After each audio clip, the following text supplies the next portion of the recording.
Hello everyone and welcome to another Little Nightmares 3 theory video.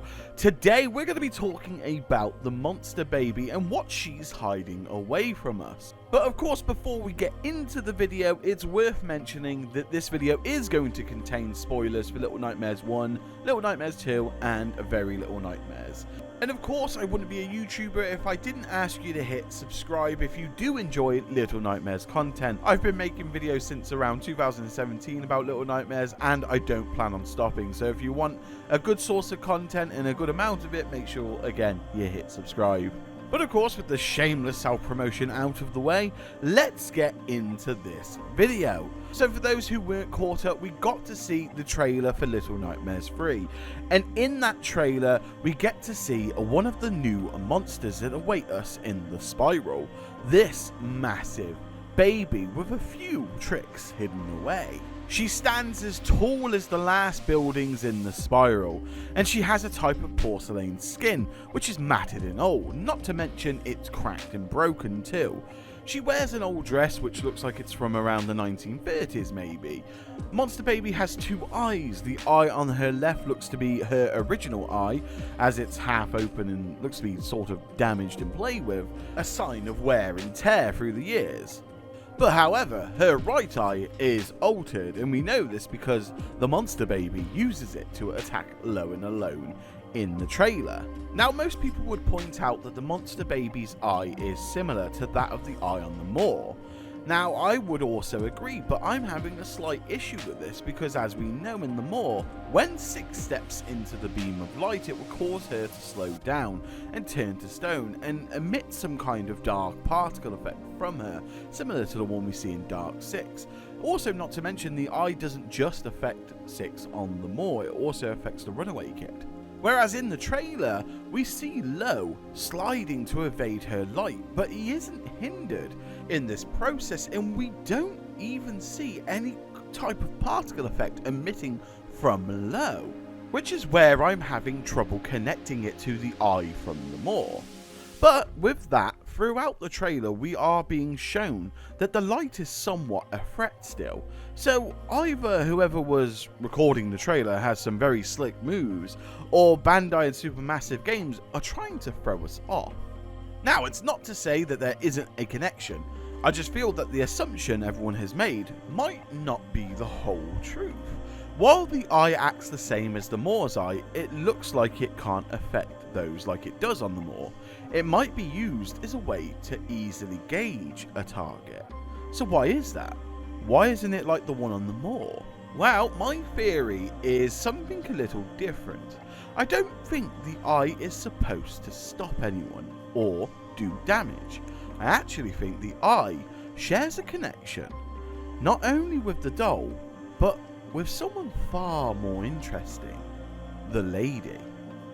And this is where I think the connection is. Now, do you remember in Little Nightmares 1, in the Residence DLC chapter, the Runaway Kid was faced with a rather large task of evading the lady. Now, before we get to the main hub room, we had to sneak past the lady. And if you recall, the lady was obsessed with these small porcelain dolls. The room was full of them, nicely kept and well looked after. And the dolls are dressed in the same manner too. And one thing I do find interesting, but you'll have to take this little bit of evidence with a pinch of salt, because we know the 2017 comics are not canon now, but again, we don't know how much of the comic isn't canon. But in the comic, we actually see a page of the lady being able to see what was coming towards her, the ferryman delivering Six. So, it's not as far-fetched to think that she might well be able to see beyond that. It's quite an intriguing thought, but that's not where it stops. While sneaking past her, you'll notice that she is comforting one of the dolls, giving it care, and from the way she's positioned it, her body and her head, I would assume she was looking down at the doll, right into the eyes of it.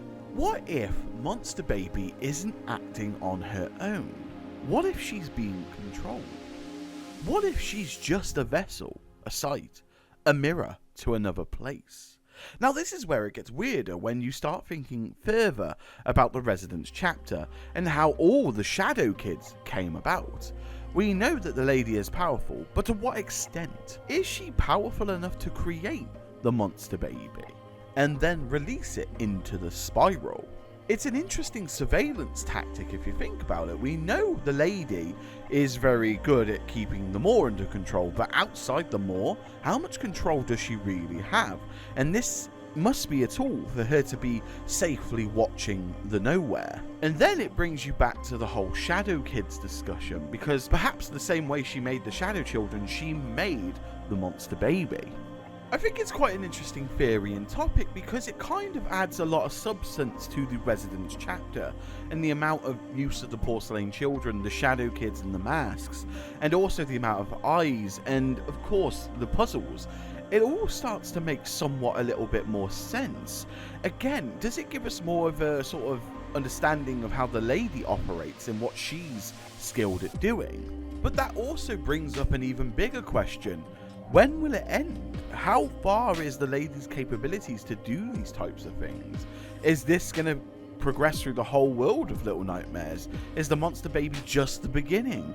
Who knows? I'd be very intrigued to hear your ideas about this because again, my mind is quite scattered with this. I like the idea, but then I'm also thinking about the practicality of it, and she must be using a lot of energy or something similar to be able to do this. But anyway, with that being said, thank you for watching this video. I hope you enjoyed this theory. Let me know what you think in the comments below, or let me know any theories that you have. The next video, I do plan on talking about either the Sounds of Nightmares, or I've got a theory about the Doctor and his story explained and why he is where he is and things like that. I think that one is a very interesting one. So again, hit subscribe if you want to hear that when it comes out. I will try to get those out in the next week, but as you know, time is a bit of a bugger. And of course, with that being said, have a lovely morning, day or night wherever you are in the world. Stay safe, and I'll see you all in the next Little Nightmares theory video.